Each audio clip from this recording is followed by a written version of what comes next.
Caio, me responda, por favor. Como você compatibiliza ser fã de John Lennon, que não cria em Jesus e a sua fé em Jesus Cristo? Compatibiliza gostar de John Lennon e ter fé? Como você compatibiliza você ser fã do John Nenhum Lennon esforço. e a sua fé em Jesus Cristo? Como é que você compatibiliza? Eu acho que o John Lennon teve mais fé do que a pessoa que me fez essa pergunta. Porque ele cria que o mundo podia ser melhor, ele cria que a paz merecia uma chance, ele esperava a Nova Jerusalém, porque a música Imagine é uma descrição da Nova Jerusalém, onde não há mais céu, não há mais inferno, em cima da gente só o sky, só luz, só cosmos, e entre nós só amor e reconciliação. Esse é um projeto cristão de vida, de modo que ele era ateu do anglicanismo. Ele era ateu da religião. Até hoje, os caras não sabem fazer diferença entre ateísmo em Deus e ateísmo religioso. 98% dos ateus que eu conheci na vida são ateus da religião. Eles eram inteligentes demais para conseguirem engolir o Deus cristão, ou o Deus judeu, ou o Deus muçulmano. Você veja, o Bob Dylan tentou viver a vida de um judeu. Você sabe que ele se converteu ao judaísmo, né? Caio. Não conseguiu. Pulou fora. Ele se converteu ao chamado cristianismo. Fez de tudo para ficar lá. Eu quase o convidei para vir ao Brasil no tempo que ele estava cristão, para cantar no Maracanã. Eu cheguei isso foi na década de 70 para 80, a fazer primeiros contatos. Aí, logo depois, eu vi que ele tinha tido uma decepção tão grande com a igreja que ele não queria mais nem saber disso. E se você for falar com ele, ele vai te dizer que ele não crê. Mas ele não crê no Deus da igreja, como eu também. Está olhando aqui para mim? Eu sou ateu do Deus da igreja. Pode me colocar no barco com John Lennon. Eu sou ateu do Deus da igreja. Eu não conheci Deus na igreja. Eu nunca vi Jesus sendo profundamente bem apresentado na igreja. Às vezes ele vai lindo sendo apresentado, mas tem que terminar com juízo, com inferno, com separação do joio do trigo, com tudo isso. Então eu não creio. Eu leio e li. E hoje em dia eu só tenho aqui, acho que 20% dos livros que um dia eu tive.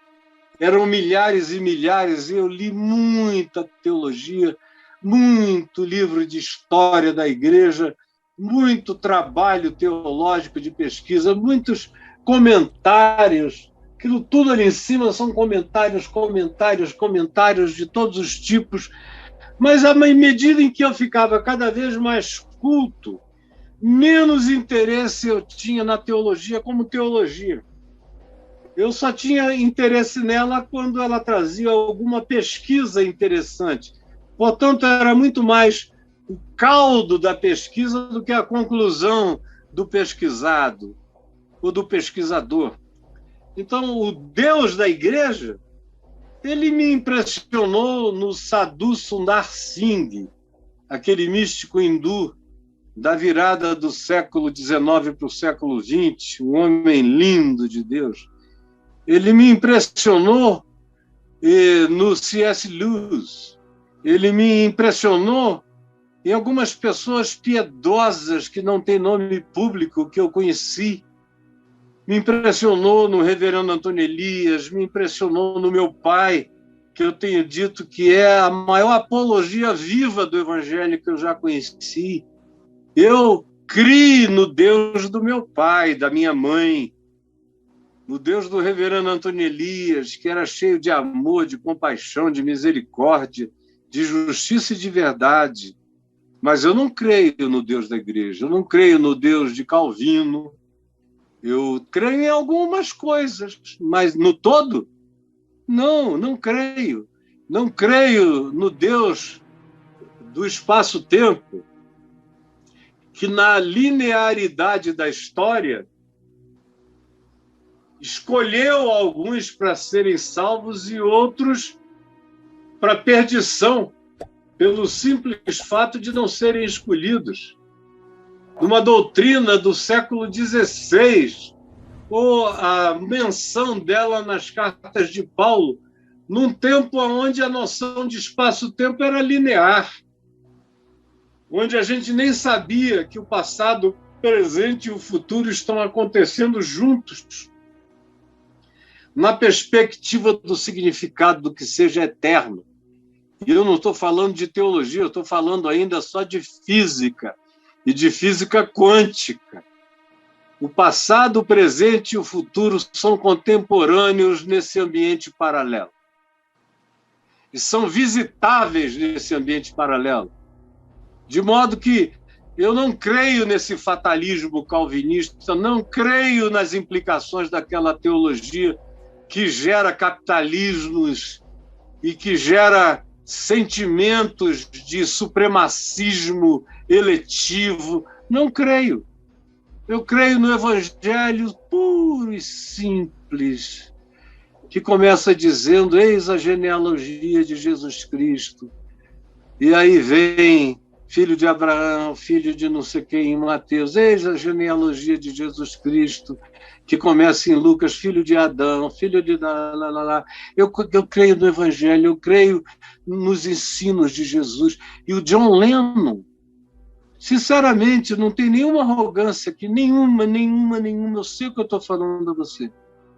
Se a gente tivesse conhecido, se a gente tivesse passado um mês juntos, eu duvido que ele fosse falar qualquer coisa mais sobre ateísmo.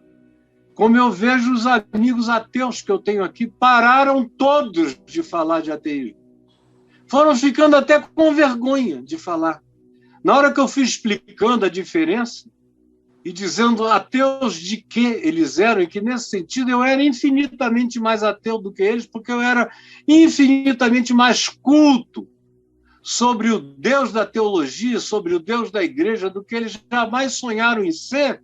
Portanto, o meu ateísmo era infinitamente maior do que o deles, que ainda é raso e superficial. Eles foram ficando sem graça de tocarem no assunto comigo. Antigamente, cada ateu novo que eu conhecia dizia: desculpa, mas eu sou ateu. E aí eu dizia: não, cara, Deus te abençoe. E aí, mas eu sou ateu. Eu digo: você é ateu de um Deus do qual eu sou mais ateu do que você jamais conseguirá ser. Então, o John Lennon é gente boa, meu irmão. Era só um ser humano igual a você, com bobagens como a tua, mas fazia música como você nem daqui a 1000 anos vai fazer. E um monte de outros por aí. Eu sou visitado para oração por gente ateia, que veio na minha casa para orar. Nunca mais me disseram que eram ateus. Mas chegam aqui e pedem conselho antes de ir embora. Todo mundo diz: por favor, faça aquela oração que torna o meu dia cheio de paz.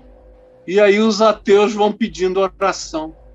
Mas desculpem, o mundo cristão religioso é muito tolo, muito bobo, muito sem cabeça.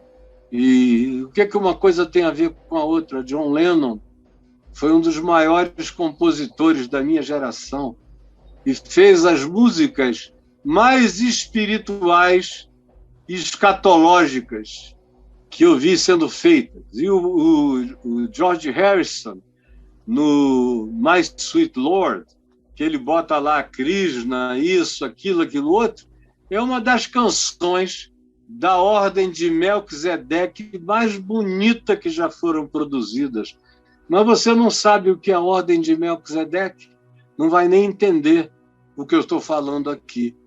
Mas é isso, meu amigo. Eu sugeriria você botar um pouco de criolina no cérebro e sacudir. Sacode que sai. Sacode, sai. Se quer que fique cheiroso, bota um veja. Aí, cheiroso e para ver. Tá bom? Porque, pelo amor de Deus, até o diabo tá com compaixão de você. É, isso aí, cara.